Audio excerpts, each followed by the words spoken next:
सर्वांना हर हर महादेव. आजची reading specially होणार आहे मराठीत, कारण जेही माझे मराठी क्लायंट्स आहेत त्यांनी मला सांगितलं की मॅडम प्लीज एकदा तरी मराठीत रीडिंग करा ना हो. तर म्हणून मी विचार केला की आजची रीडिंग मी मराठीत करणार आहे. तर ज्यांनाही मराठी समजते ऑब्वियसली आजचा मॅसेज त्यांना समजेलच, पण ज्यांना मराठी नाही समजत तर प्लीज त्यांनी आजच्या दिवस ॲडजस्ट करावं. आणि जेही तुमचे मराठी मित्र असतील किंवा फॅमिलीमध्ये कोणी मराठी बोलत असेल तर त्यांना व्हिडिओ दाखवा. ते तुम्हाला नक्कीच ते गाईड करतील आणि ट्रान्सलेट करून तुम्हाला सांगतील की ॲक्च्युअल तुमच्यासाठी काय इम्पॉर्टंट मेसेज आहे. ज्याला आजची रीडिंग होणार आहे की ब्रह्मांडाचा काय महत्त्वाचा मेसेज आहे तुमच्यासाठी. तुमची करंट सिच्युएशननुसार असू शकतो, रिलेशनशिप वाईज असू शकतो किंवा करिअर वाईज असू शकतो, काहीही असू शकतो. ते मी ॲज पर कार्ड सांगेलच तुम्हाला. तर चला बघूया, जे माझे फॉलोवर सबस्क्रायबर आहे, व्ह्यूवर्स आहे, त्यांना काय इम्पॉर्टंट मेसेज देत आहे ब्रह्मांड, युनिवर्स आणि डिवाइन.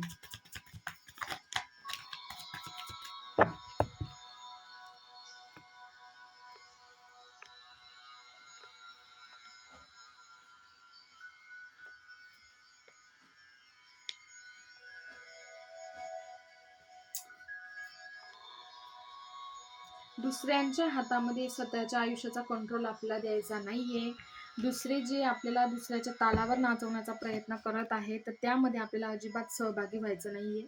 त्या गोष्टीला सपोर्ट करायचा नाहीये. स्वतःच्या आयुष्याचा चार्ज, स्वतःच्या आयुष्याची चाबी, स्वतःचा आयुष्याचा रिमोट आपल्याला स्वतःकडेच ठेवायचा आहे, जेणेकरून आपल्यासाठी काय योग्य आणि अयोग्य आहे हे आपल्याला समजू शकेल आणि त्याप्रमाणे आपण निर्णय घेऊ शकू. त्याचप्रमाणे अशी एक मेल एनर्जी तुमच्या फॅमिलीमध्ये, कोणी अशी मेल एनर्जी असेल जी तुम्हाला सपोर्ट करेल, फॅमिलीत असू शकते, फ्रेंड्समध्ये असू शकते, ऑफिसमध्ये असू शकते, जे तुम्हाला तुमच्या करिअरमध्ये मदत करू शकतात, गाईड करू शकतात. ॲज एक मेंटर म्हणून तुम्हाला ते गाईड करू शकतात. हर्मिट एनर्जीमध्ये येण्याची अजिबात गरज नाही आहे मित्रांनो, कारण की आयुष्यामध्ये कधी कधी असा काळ येतो जेव्हा आपल्याला इतरांसाठी तर खूप चांगल्या प्रमाणे गाईड करता येतं, पण जेव्हा स्वतःच्या आयुष्यात काही निर्णय घ्यायचे असतात ना, तेव्हा आपण पूर्णपणे ब्लँक झालेलो असतो. बट घाबरण्याची गरज नाही आहे. तुम्ही स्पिरिच्युअल पर्सन आहात. थोडंसं एकांत शांत ठिकाणी बसून स्वतःवरती जर तुम्ही मनन चिंतन केलं तर तुम्हाला नक्की त्यातून मार्ग सापडेल. भविष्याला घेऊन अतिविचार करण्याची गरज नाही आहे. ओव्हर थिंकिंग, अतिविचार करून स्वतःच्या करंट सिच्युएशनमध्ये, प्रेझेंट सिच्युएशनला तुम्हाला डिस्टर्ब करण्याची अजिबात गरज नाही. ओव्हर इमोशनल होऊन तुम्ही गोष्टींना बिघडवता आहे, म्हणून ओव्हर इमोशनल होऊ नका. स्पेशली तुमच्या पर्सनसाठी ज्याने तुम्हाला हर्ट केलेलं आहे रिसेंटली, कारण की त्यांनी तुमचं मन दुखावलेलं आहे असं मला दिसतं आहे. आणि त्याचमुळे तुम्ही त्यांच्याबद्दल असा विचार करत आहात की मी या व्यक्तीसाठी काय काय केलं आहे आणि यांना माझी अजिबातच पर्वा नाही आहे. मग ते तुमचे पार्टनरही असू शकतात, है ना. तर रिलेशनशिपमध्ये अशा प्रकारचं ओव्हर इमोशनल होता कामा नये. स्वतःच्या इमोशन्सवर कंट्रोल ठेवा आणि तेवढेच एफर्ट्स करा इतरांसाठी जेवढे दुसरे तुमच्यासाठी करतात. ओव्हर कुठेही तुम्हाला करायचं नाही आहे. बॅलन्स्ड एनर्जी ठेवा, स्वतःला बॅलन्स ठेवा.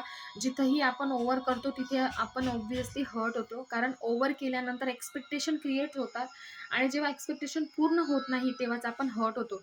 तर हेच सगळ्यात इम्पॉर्टंट मॅसेज मला दिसत आहेत. पैशांशी रिलेटेड ज्याही समस्या आहेत तुमच्या आयुष्यामध्ये, ज्या डेली नीड्स असू शकतात, देणे घेणे असू शकतात, त्या पैशांच्या समस्या लवकर एंड होतील. पण तुम्हाला आधी त्यासाठी या एनर्जीतून बाहेर यावं लागेल आणि स्वतःच्या गुड क्वालिटीजवरती काम करून तुम्हाला पॉझिटिव्हवरती फोकस करावा लागेल. स्वतःच्या आयडियाज आणि क्रिएटिव्हिटीवर जेव्हा तुम्ही काम करायला सुरुवात कराल तेव्हा ऑटोमॅटिकली तुमच्या आयुष्यातून फायनान्शियल इश्यूज कमी होऊन जातील. सो आजची रीडिंग जर तुम्हाला रिझोनेट झाली तर नक्कीच तुम्हाला कमेंट्समध्ये हर हर महादेव लिहायचं आहे आणि मराठीतली रीडिंग तुम्हाला कशी वाटली मला नक्कीच सांगा.